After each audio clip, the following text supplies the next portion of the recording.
Hello and hello everyone. Welcome you all in the lecture number 45 of this course on quadratic equation. My name is Anand Kumar. मैं हूँ इस course का तुम्हारा instructor और तुम्हें quadratic equation सिखाने की कोशिश कर रहा हूँ, ठीक है। और केवल क्वाड्रेटिक इक्वेशन नहीं सिखाऊंगा, पूरा 10th का सिलेबस कवर करूंगा, ठीक है।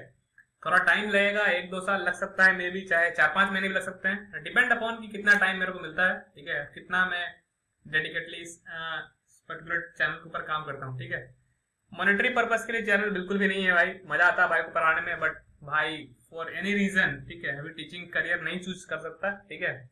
बट फिलहाल मजा आएगा तो भाई आओ, अगर तुम्हें अच्छा लगता है पढ़ाई करना मेरे साथ, तुम मेरा टीचिंग स्टाइल पसंद आता है, पढ़ाई करो मेरे साथ, ठीक है। बाकी जो करना है करो, कोई दिक्कत नहीं उसमें, ठीक है। तो आओ भाई, ठीक है। तो लेक्चर नंबर 44 के अंदर मैंने तुम्हें एक होमवर्क प्रॉब्लम दिया था और बोला था खुद से ट्राई करने के लिए। ट्राई किया कि नहीं किया? नहीं किया, अभी ट्राई करो, फिर वीडियो को पॉज करो, ट्राई करो। ट्राई करने में ज्यादा टाइम नहीं रहेगा, ठीक है। ट्राई करो और फिर उसके बाद अपने को देखना है कि सॉल्यूशन अपना आता है कि नहीं आता है, ठीक है। Question says if -4 is a root of a given equation this one, okay. तो पहला स्टेटमेंट ये है कि एक इक्वेशन दे रखी है x² + px - 4 = 0 और बोला है कि -4 रूट है। तो इसका क्या मतलब है तो हमें मालूम ही है, अभी थोड़ा इसका यूज कैसे करेंगे आगे देखते हैं। And the equation this has equal roots. तो दो कॉन्सेप्ट उन्होंने मिलाने की कोशिश करी है। पहला कॉन्सेप्ट ये है कि क्या तुम्हें रूट का कॉन्सेप्ट पता है, क्या तुम्हें मालूम है कि जब हम बोलते हैं कि x = दिस रूट है इस इक्वेशन का, तो क्या तुम्हें उसका एक्चुअल मतलब मालूम है क्या? वो उन्होंने जानने की कोशिश करी है आपके थ्रू इस क्वेश्चन को लेके। और दूसरा ये है कि क्या आपको इक्वेशन के अंदर क्वाड्रेटिक इक्वेशन अगर दे दिया जाए तो आपको इक्वल रूट्स की कंडीशन आती है क्या? क्या आपको पता है कि इक्वल रूट से कंडीशन के लिए डिस्क्रिमिनेंट को 0 करना पड़ता है?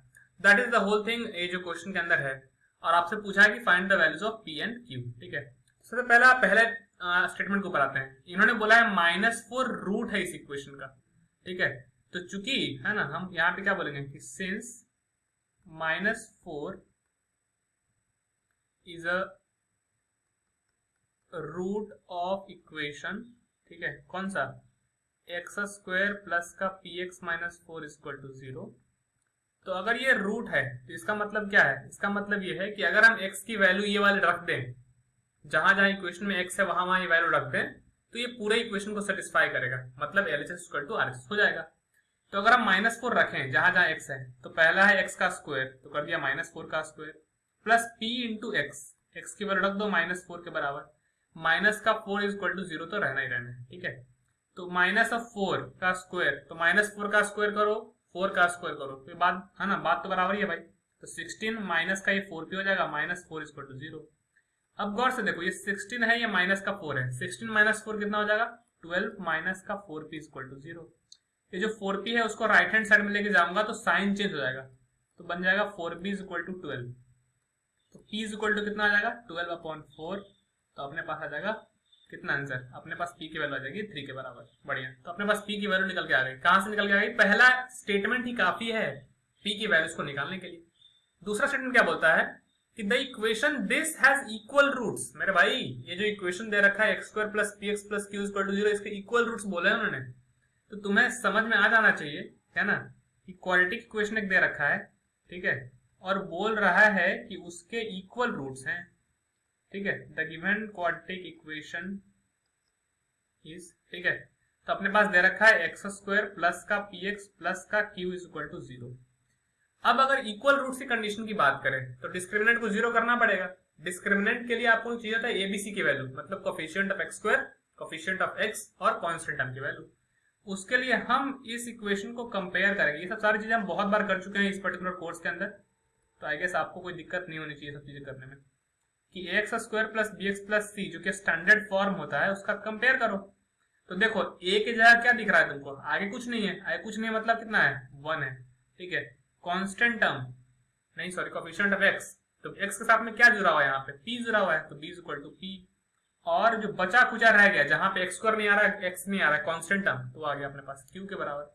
अच्छा जी, अब अगर हम यहां से इस इक्वेशन का डिस्क्रिमिनेंट निकाले तो होता है b² - का 4ac। b की वैल्यू रख दो p के बराबर, तो p का स्क्वायर -4 × a की वैल्यू कितनी है? 1, c की वैल्यू कितनी है? q के बराबर। तो हम बोल सकते हैं कि p² माइनस का क्या आ जाएगा? 4q आ जाएगा, ठीक है। तो ये हमारे पास डिस्क्रिमिनेंट की वैल्यू। अब अगर हम बात करें फॉर इक्वल रूट्स, ठीक है, अगर हम इक्वल रूट्स के कंडीशन की बात करें, अरे यार भाई पसीना बहुत आता है यहाँ पर लेक्चर शूट करते हैं, आई डोंट नो भाई। ठीक है, हाँ तो अगर हम इक्वल रूट्स की बात करें, ठीक है, तो इक्वल रूट्स की जब बात करते हैं तो डिस्क्रिमिनेंट की वैल्यू हो जाएगी 0 के बराबर। तो डिस्क्रिमिनेंट हमारा पी स्क्वायर माइनस का 4q is equal to 0। P की वैल्यू हम ऑलरेडी निकाल चुके हैं, कितना 3, तो यहाँ पे रख दीजिए 3 का स्क्वायर माइनस का 4q इज इक्वल टू 0। 3 का स्क्वायर हो जाएगा 9, राइट साइड में चला जाएगा 4q, माइनस 4q हो जाएगा प्लस का 4q, और q की वैल्यू आ जाएगी 9/4। 9/4 कहाँ से आया, ये 4 जो है ना, इसको हमने क्या किया, साइड चेंज किया, इसका राइट हैंड साइड से लेफ्ट हैंड साइड में लेके आए। 4 इंटू क्यू था तो आएगा तो डिवीजन में पड़ेगा 4, ठीक है, तो क्यू की वैल्यू कितनी आएगी 9/4। तो हेंस, ठीक है, रिक्वायर्ड वैल्यू जो है हमारे पास, लैंग्वेज में भी ध्यान रखना जो मैं लिख रहा हूं, ठीक है, hence required value of P and Q R, तो पहला पी की वैल्यू है 3 और दूसरा है 9/4 इस रिस्पेक्टिवली। रिस्पेक्टिवली कहने का मतलब क्या है, जो पहले आया है पी पहले आया है तो यहाँ पे वैल्यू जो है वो पी की है, जब बाद वाला है उसकी वैल्यू बाद में लिखी गई है, ठीक है, ये इसका मतलब। तो दैट इज ऑल, मैंने इस क्वेश्चन को आई गेस अच्छे तरीके से एक्सप्लेन कर दिया है। कोई डाउट है तो कमेंट सेक्शन के अंदर लिखना भाई, ठीक है। नेक्स्ट क्वेश्चन को पढ़ाते हैं। Next question says if -2 is a root of this equation. Once again कुछ ऐसा ही क्वेश्चन लग रहा है, पिछले वाले में भी स्टेटमेंट ऐसा ही था कि -2 एक रूट दे रखा था, तो रूट दे रखा है, सेटिस्फाई करा के देखेंगे क्या होता है। क्वेश्चन पूछा है कि find the value of k for which the roots of the given equation, this one, एक बड़ा सा इक्वेशन लिख रखा है हौच पौच करके पूरा, और पूछा है कि बताओ रूट्स जो है इक्वेशन के इक्वल है, उसके लिए k की वैल्यू क्या होगी। तो छोटे देखो, जब भी क्वेश्चन तुम्हें थोड़ा बड़ा लगने लगे ना, उसको छोटे छोटे पार्ट में ब्रेक करके देखो। पहला स्टेटमेंट क्या है, -2 रूट है एक इक्वेशन का, तो आओ भाई देखते हैं क्या इससे निकल जाता है। इफ नहीं मेरे भाई, सिंस वर्ड यूज करेंगे, ठीक है। तो यहां से हम क्या करेंगे, आगे बढ़ने की कोशिश करते हैं। या तो चूंकि उन्होंने बोल रखा है कि -2, ठीक है, -2 जो है वो क्या है, रूट है, ठीक है, रूट है किसका, -2 एक रूट है equation 3x² plus 7x plus का p इक्वल टू 0 का। तो अगर रूट है तो हम एक चीज तो बोल सकते हैं ना, क्या, कि सेटिस्फाई करेगा इस इक्वेशन को। तो 3 इंटू एक्स रख दो -2, माइनस ऑफ -2 नहीं, माइनस का -2 नहीं, केवल -2 रखो, ठीक है, प्लस का p इक्वल टू 0 रख दिया। तो बताओ 3 इंटू -2 का स्क्वायर करो चाहे 2 का स्क्वायर करो, बात बराबर है।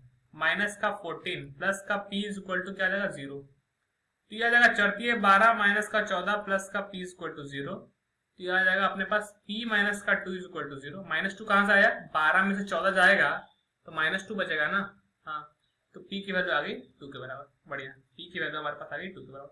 बट p की वैल्यू तो उन्होंने पूछी नहीं है, पूछी क्या है उन्होंने, k की वैल्यू बताओ for which the root of this equation are equal. अब तुम पूछेगे कि फिर हमें p की वैल्यू निकालनी ही नहीं थी तो तुमने ये क्यों किया। अरे मेरे भाई क्या पता आगे जाकर जरूरत पड़ेगा, और मेरे को इस इक्वेशन में p दिख रहा था। देखो ये जो सेकंड इक्वेशन के अंदर जिसका रूट्स इक्वल होने की वो बात कर रहे हैं, इसके अंदर p अपने को दिख रहा है। क्या कर रहे हैं, p अपने को दिख रहा है, ठीक है। तो p अगर अपने को दिख रहा है तो हम क्या करेंगे, यहाँ पे उसकी वैल्यू वहां पे रखेंगे। तो अपने पास एक इक्वेशन दे रखा है, ठीक है,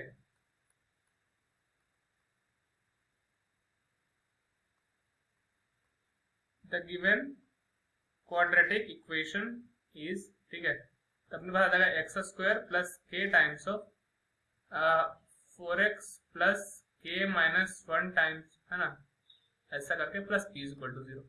अब देखो इक्वल रूट्स होने के लिए डिस्क्रिमिनेंट निकालना पड़ेगा। डिस्क्रिमिनेंट निकालने के लिए एबीसी की वैल्यू चाहिए। एबीसी वैल्यू निकालने के लिए इक्वेशन को स्टैंडर्ड फॉर्म में होना काफी जरूरी है। तो इस इक्वेशन को स्टैंडर्ड फॉर्म में रखते हैं, ठीक है। तो पहले इसको मल्टीप्लाई करो, k इंटू 4x क्या आ जाएगा 4kx। अब ये स्टैंडर्ड फॉर्म इसलिए नहीं है क्योंकि कांस्टेंट से सब हमने मिला के रखा है। हमें x² का टर्म अलग चाहिए, x का टर्म अलग चाहिए और कांस्टेंट टर्म अलग चाहिए, इसलिए हम इसको खोल रहे हैं, ठीक है। फिर k को k से मल्टीप्लाई करो, तो k को k से मल्टीप्लाई करोगे तो प्लस का k², k को -1 से मल्टीप्लाई करो तो माइनस का k हो जाएगा, प्लस p इक्वल टू 0, ठीक है।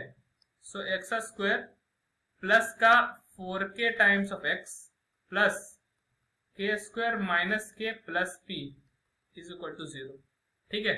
ये अपने पास इक्वेशन को हमने थोड़ा सिंप्लीफाई करके स्टैंडर्ड फॉर्म में लेके आ गए। अब इस इक्वेशन को हम क्या करेंगे, कंपेयर करेंगे, ठीक है। कंपेयर करें किसके साथ, ax² प्लस का bx प्लस का c इक्वल टू 0 के साथ, ठीक है। तो कंपेयर करेंगे तो a की वैल्यू कितनी आ गई, कोफिशिएंट ऑफ x स्क्वायर 1 दिख रहा है अपने को, b कोफिशिएंट ऑफ x कितना दिख रहा है अपने को 4k दिख रहा है ना 4k भाई, और कांस्टेंट टर्म कितना दिख रहा है तुम्हें, कांस्टेंट टर्म है हमारे पास k स्क्वायर माइनस का k प्लस p। पता कैसे चला कि k square minus k plus p constant term है, जिस टर्म के अंदर x स्क्वायर का टर्म ना हो, x का टर्म छोड़ के सब कांस्टेंट के अंदर ही आएंगे भाई, ठीक है। तो आपने आपको मैं इधर शिफ्ट कर लेता हूँ, ठीक है। तो अच्छा, अब अगर ये वैल्यू है अपने पास, ठीक है, तो हम क्या बोलने वाले हैं, अब हम जाते हैं डिस्क्रिमिनेंट निकालने के लिए। तो इक्वल रूट्स होने के लिए, क्योंकि क्वेश्चन ने क्या पूछा हमसे कि वो वैल्यू बताओ जिसके लिए इस इक्वेशन का रूट्स इक्वल है, तो डिस्क्रिमिनेंट को जीरो करना पड़ेगा। डिस्क्रिमिनेंट मतलब बी स्क्वायर माइनस का 4ac, इसको जीरो करना पड़ेगा। तो चलो वैल्यू रखते हैं, b की वैल्यू कितनी है, b की वैल्यू है 4k, तो 4k का square minus 4ac, 4 into a की वैल्यू कितनी है 1, c की वैल्यू कितनी है k स्क्वायर माइनस का k प्लस का p इज इक्वल टू 0। 4 का स्क्वायर करेंगे 16, k का square 16 square minus 4 times of k square minus का k प्लस का p इज इक्वल टू 0। तो अगर हम बात करें यहाँ से 16k स्क्वायर माइनस का 4k स्क्वायर प्लस का 4k माइनस का 4p इज इक्वल टू 0। अब गौर से देखो 16k square minus 4k square कितना बन गया 12k स्क्वायर प्लस का 4k माइनस का 4p इज इक्वल टू 0।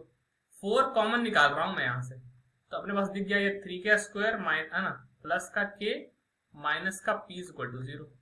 अच्छा, p की वैल्यू अपने को मालूम है राइट, सो 3k स्क्वायर प्लस का k माइनस का p इज इक्वल टू 0, और यह जाएगा 3k स्क्वायर प्लस का k माइनस का p कितना है 2 इज इक्वल टू 0। अब k की वैल्यू निकालने के लिए इसको सॉल्व करना पड़ेगा। ये तुमको क्या दिख रहा है क्या कि k में क्वाड्रेटिक इक्वेशन है, ये क्या है, ये बेसिकली क्वाड्रेटिक इक्वेशन है किसके अंदर, इन k, ठीक है। नेक्स्ट स्लाइड है क्या अपने पास, हाँ है।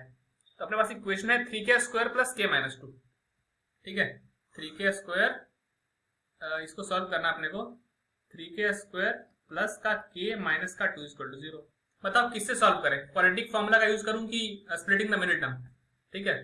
तो आओ क्वाड्रेटिक फॉर्मूला यूज करते हैं, काफी इजी पड़ता है। तो a की वैल्यू कितनी है 3, b की वैल्यू कितनी है coefficient of x, coefficient x नहीं, क्योंकि ये क्वाड्रेटिक इक्वेशन k में है तो कोफिशिएंट ऑफ k कितना है, कोफिशिएंट ऑफ k है 1, और बताओ कांस्टेंट कितना है -2 के बराबर।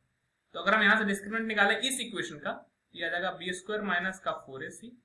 तो अगर हम डिस्क्रिमिनेंट निकालने जाए तो b की वैल्यू है 1 का स्क्वायर माइनस 4, a की वैल्यू है 3, c की वैल्यू है माइनस का 2, ठीक है। तो डिस्क्रिमिनेंट की वैल्यू आ जाएगी अपने पास 1 प्लस का 4 12 दूनी 24, प्लस क्यों किया, ये माइनस से मल्टीप्लाई होगा तो प्लस हो जाएगा, 4 12 दूनी 24। तो डिस्क्रिमिनेंट आ गया 25 जो कि परफेक्ट स्क्वायर है। तो रूट डी की वैल्यू कितनी आ जाएगी, रूट डी की वैल्यू आ जाएगी 5 के बराबर। अब हम जा रहे हैं क्वाड्रेटिक फॉर्मूले का यूज करने, ठीक है, यूजिंग क्वाड्रेटिक फॉर्मूला। तो इस बार इक्वेशन चूंकि k के अंदर है, तो हमारा फॉर्मूला जो हम लिखते थे x is equal to minus b plus minus root D by 2 है, इस बार हम लिखेंगे k is equal to minus b plus minus root D by 2 है, क्योंकि वेरिएबल x नहीं है इस बार कौन है k है। तो k की वैल्यू कितनी आ जाएगी माइनस ऑफ b, तो -1 प्लस माइनस रूट डी का वैल्यू कितना है 5 अपॉन 2 टाइम्स ऑफ a की वैल्यू कितनी है 6, सॉरी a की वैल्यू कितनी है 3, 2 इंटू कितना हो जाएगा 6 के बराबर। तो एक बार मैं प्लस साइन का यूज करूंगा, एक बार माइनस साइन का यूज करूंगा। तो प्लस साइन यूज करूंगा तो -1 प्लस 5 डिवाइड बाई 6 आ जाएगा, माइनस साइन यूज करूंगा तो -1 माइनस 5 डिवाइड बाई 6 हो जाएगा। 5 माइनस 1 आ जाएगा 4 by 6 which is coming out to be 2 by 3। अगर तुम 2 से ऊपर नीचे कैंसिल आउट कर दोगे तो यहाँ पे -1 माइनस 5 कितना आ जाएगा -6 डिवाइड बाई 6, कैंसिल आउट हो कितना आ गया -1। तो दो वैल्यूज आई अपने पास -1 और 2 बाई 3। उन्होंने हमसे पूछी थी कि k की वैल्यू बताओ जिसके लिए इस इक्वेशन का रूट्स क्या है, रूट्स जो है हमारे पास इक्वल हो जाए। तो hence the required value of k are, ठीक है, जो रिक्वायर्ड वैल्यूज हैं कि या तो तुम -1 रख लो या फिर तुम 2/3 रख लो, इन दोनों में से कुछ भी रख लो, तुम्हारा जो इक्वेशन के जो रूट्स हैं वो क्या आ जाएंगे, इक्वल आ जाएंगे। तो आई गेस आपको ये लेक्चर अच्छे तरीके से समझ में आ गया होगा मेरे भाई, काफी आराम से मैंने समझाने की कोशिश करी है। ये दोनों प्रॉब्लम अच्छे थे, प्रॉब्लम अच्छी इसलिए है क्योंकि दो कॉन्सेप्ट्स को मिला के पूछे गए हैं। पहला कॉन्सेप्ट ये है कि तुम्हें रूट्स के बारे में आइडिया होना चाहिए कि जब भी कोई बोलता है कि ये गिवन वैल्यू इस इक्वेशन का रूट है, इसका मतलब वो वैल्यू उस इक्वेशन को सेटिस्फाई करेगा। मतलब जहां जहां वेरिएबल है वहां वहां अगर मैं वो वैल्यू रख दूं तो लेफ्ट हैंड साइड और राइट हैंड साइड इक्वेशन का सेम रहेगा। हमने वही कॉन्सेप्ट दोनों के अंदर यूज किया है, और ऑफ कोर्स इक्वल रूट्स की कंडीशन तुम्हें मालूम ही है। So see you all in the next one.